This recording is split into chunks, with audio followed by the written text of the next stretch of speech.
네, 안녕하세요. 무주택자들의 집착남 최중현입니다. 오늘도 최은영 변호사님을 모시고 부동산 피해 사례에 대해서 한번 알아보도록 하겠는데요. 오늘 크게 두 가지로 이야기를 나눠볼까 합니다. 일단 첫 번째로는 내가 집을 사고 팔고 하는 과정에서 발생하는 피해 사례들이 있을 거고요.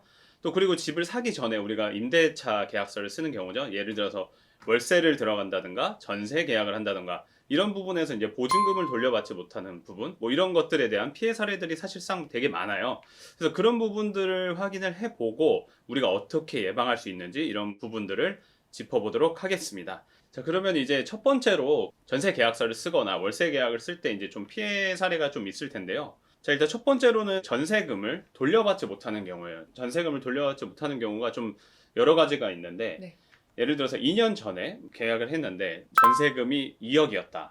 근데 2년 뒤에 전세금이 갑자기 1억으로 떨어진 거예요. 네. 그런 경우에는 이제 집주인이 다음 세입자를 구해서 2억 원을 받아서 그 2억 원을 돌려주고 내보내야 되는데 전세금이 떨어지는 바람에 그 2억을 다 받지 못하는 경우죠. 그래서 이제 집주인도 전세금을 돌려주지 못하고 세입자도 내가 돌려받아야지 이사도 가고 하는데 이런 경우에서 이제 난감한 상황이 발생하기도 하죠. 맞아요. 사실 이런 데서 나오는 게 이제 깡통주택하고 이제 역전세난 뭐 이런 개념이 있어요. 이제 비슷한 개념이긴 한데 조금 차이가 있는 게 이제 깡통주택 같은 경우는 이제 집주인이 대출금이 밀려가지고 그러니까 결국에 이자를 계속 연차하면은 그 집이 결국에는 경매로 넘어가는 경우예요. 그러니까 전세를 들어갔는데 이제 보증금을 완전히 다 날릴 위기에 처인 거죠. 그래서 그 집이 사실상 깡통이라는 그런 의미에서 깡통주택이라는 게 나오는 거고요. 집주인이 세입자를 구하기 어려운 경우를 이제 역전세난이라고 합니다. 자, 그래서 이제 임차인들이 전세금을 돌려받지 못하는 경우가 좀 많다고 해요. 그래서 그런 사례들을 조금 소개시켜 줄 수 있을까요, 변호사님? 저도 사실은 옛날에 저희 집이 한번 경매로 넘어갔어요. 저희 어. 전세 살고 있는데 경매로 넘어가가지고 크게 피해를 본 적이 한 번 있는데요. 어. 변호사 되기 전에요. 네. 근데 이렇게 됐을 때 너무 난감하시거든요. 갈 데가 없어지는 상황이 발생하기 때문에 네. 임차인으로 들어가셨을 때 뭘 대비를 하셔야 보증금을 받을 수 있는지 거기에 대해서 제가 좀 설명을 드릴게요. 네. 근데 안타까운 거는 주택임대차보호법상 전액을 확실하게 보증받는다 이렇게 장담할 수 있는 정도 수준은 아니에요. 근데 우선적으로 가장 먼저 드릴 말씀은 전세권 설정 등기라는 게 있어요. 전세권 설정 네. 등기. 이거는 뭐 우선 변제권, 뭐 대항력 이런 거를 확보해서 뭐 확정일자 받고 이런 거보다 훨씬 더 강력한 권리예요.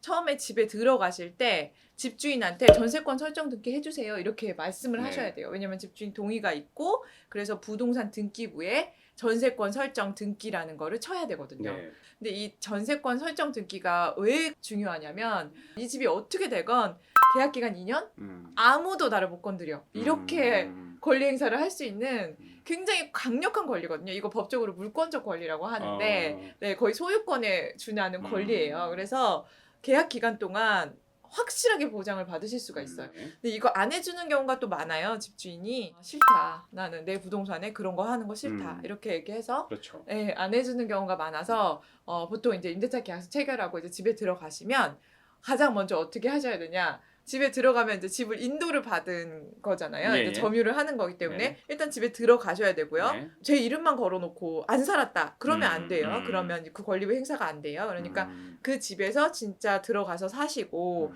계약서를 가지고 동사무소 주민센터에 갑니다. 네네. 주민센터에 가셔서 전입 신고를 하시고 그리고 이 부동산 임대차 계약서에 네네. 확정일자를 받으셔야 돼요. 네, 확정일자는 그냥 2021년 10월 1일 이렇게 도장을 꽝 찍어주는 거예요. 네네. 근데 그게 그 날짜로 이제 확정일자를 받으면 나중에 이 부동산에 경매 넘어가면 권리자가 엄청 많아요. 근저당권 설정해놓은 은행도 있죠. 뭐 그에 들어온 가압류권자도 있죠. 뭣도 있죠. 막 있는데 부동산 임대차 계약서에 뭐 몇 월 며칠 계약 이것만 갖고는 안 돼요. 임차보증금 보호받으려면 우선적으로 누가 선순위냐 이거를 따지거든요. 네네. 근데 그 선순위냐 후순위냐를 따지는 기준이 확정일자예요. 확정일자. 네, 그래서 대항력이 행사가 되고 그 다음에 가장 중요한 거 우리는 최우선 변제, 뭐 우선 변제 이렇게 해서 보증금을 경매 과정에서 좀 우선적으로 받으려면 네. 확정일자까지 다 갖추셔야 돼요. 전세금 대출을 받을 때 사실 확정 일자를 받아야 되니까 네. 그럼 이런 분들은 대부분 이거는 어느 정도 있다. 되어 네. 있으니까 네. 안심하고 이거는 넘어가도 되겠다. 네. 그럴 수도 있겠네요. 네. 하지만 네. 전세금 대출을 받지 않는 사람들 같은 경우는 아까 네. 변호사님이 말씀하신 것들을 꼭 체크해서 넘어가도록 해야 되겠네요. 네.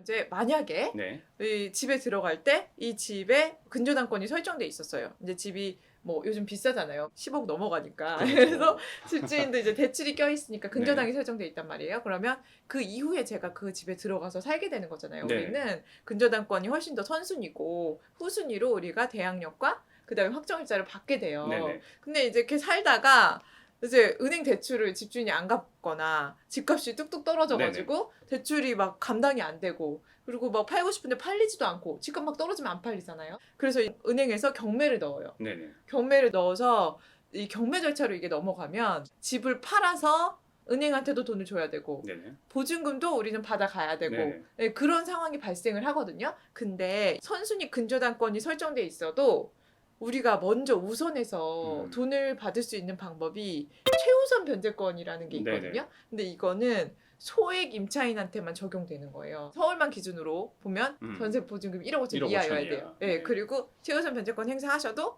5천만 원까지밖에 최우선 네, 보장이 안 돼요. 안타깝네요. 네, 사실 1억 5천만 5천 이하 전세도 찾기 그러니까요. 힘든데 네, 거기에 5천만 그러니까요. 원까지밖에 네. 보증이 아니 네. 괴리감이 있네요. 네, 현실감. 괴리감이 네. 있어요. 네네. 그리고 그럼 나머지는 어떻게 되냐? 나머지는 이제 못 받으실 가능성이 굉장히 높아요. 네네. 그래서 이렇게 최우선 변제권을 행사해서 뭐 5천만 원이라도 보호를 받을 네네. 것인지 그거를 좀 선택을 하셔야 돼요. 근데 1억 5천만 원 이제 넘는다. 네네. 서울 지역의 경우에는요.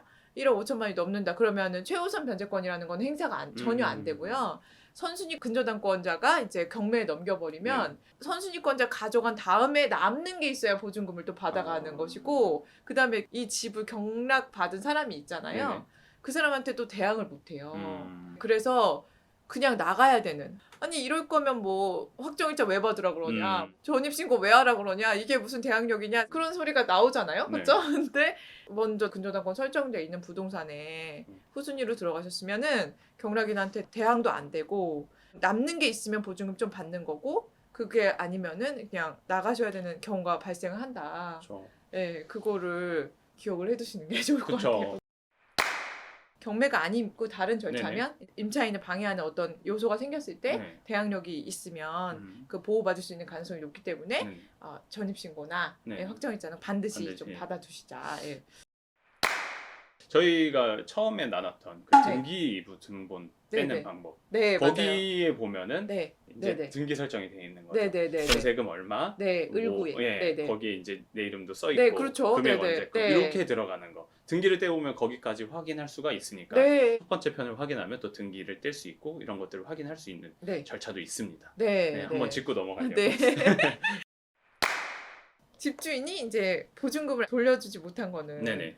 이제 첫 번째로 이제 집주인 잘못이잖아요. 네. 그래서 집주인을 상대로 보증금 반환 청구 소송을 제기할 수 있는 거는 이제 너무 네. 당연하고 청구 그리고- 소송도 하죠. 네, 그리고 근데 만약에 이제 경매에 넘어가지는 않았는데 네네. 집주인이 계속해서 보증금을 안 준다. 아니 뭐 전세 보증금이 너 들어올 때는 2억이었는데 네. 지금 1억밖에 안 돼서 그렇죠. 내가 1억만 주고 어떻게든지 돈을 구해보겠다 네. 했는데 돈을 계속해서 안 준다. 음, 그러면 이제 나가는 순간 대항력도 사라지고 그렇죠. 확정일자고 뭐고 우선 변제권 뭐 이런 것도 사라지고 음. 그래서 불안하잖아요. 네네. 요럴 때는 네네. 임차권 설정 등기의 명령이라는 게 있어요. 임차권 설정 등기. 네네네네. 계신 지역에 관할 법원이 있잖아요. 그래서 임차권 설정 등기 신청이라는 걸 할 수가 있어요. 그러면 뭐 1억을 받고 나갔단 네네. 말이에요, 제가. 근데 나중에 이게 뭐 경매 한참 지나서 경매 넘어갈 수도 있잖아요. 네네, 그렇죠. 근데 그때 제가 권리 주장을 해야 되기 때문에 네네. 임차권 설정 등기를 해놓고 나가면 그 보호를 좀 받을 수가 네. 있어요. 그래서 내가 지금 보증금을 반밖에 못 받았는데 이사는 가야 된다. 내 직장 때문에. 뭐 이렇게 하시는 경우에는 임차권 설정 등기를 해놓고 가시면 돼요. 네. 이렇게 전세금을 돌려받지 못하는 경우까지 가면 안 되겠죠, 사실. 네. 그러면 이제 전세를 들어갈 때 피해를 예방하기 위해서 하는 방법이 하나 있는데요. 전세 반환 보증 보험이라고 하는데요. 이 전세금을 돌려받을 수 있게끔 이제 설정하는 그런 제도예요. 우리나라에서는 크게 이제 주택도시보증공사 혹은 이제 서울보증보험 SGI라고 하죠. 여기서 이제 전세에 관한 보증보험을 가입을 할 수 있는데요. 지역별로 보증 한도가 정해져 있다고 합니다. 그래서 현재 구하고자 하는 전셋집에 대한 그 지역을 확인해야 될 것 같습니다. 반환 보증보험을 들으려면 전입 신고를 하고 확정 일자를 정확히 받고 그래야지 보증보험에 가입할 수 있습니다. 그리고 계약 기간이 이제 1년 이상 돼야지 하고요. 공인중개사가 중개하는 매물이어야 합니다. 갑자기 내가 보증금을 돌려받기 불안하다. 그래서 그때 가입하겠다. 이러면 안 돼요. 계약 기간이 절반도 남지 않은 시점에서는 이게 가입이 안 되고요. 내 계약 기간의 절반이 되기 전에 미리 이제 가입을 해야 되는 거죠. 여러 가지 부동산 거래에서 발생할 수 있는 피해 사례에 대해서 좀 살펴봤고요. 혹시 뭐 궁금하신 내용이 있으면 댓글로 달아주신다면 저희가 이제 친절히 답변을 달아드리도록 하겠습니다. 네, 지금까지 법률사무소 기린 대표 변호사 최은영 변호사님이었고요. 네, 지금까지 무주택자들의 집착남 최중현이었습니다. 감사합니다. 감사합니다.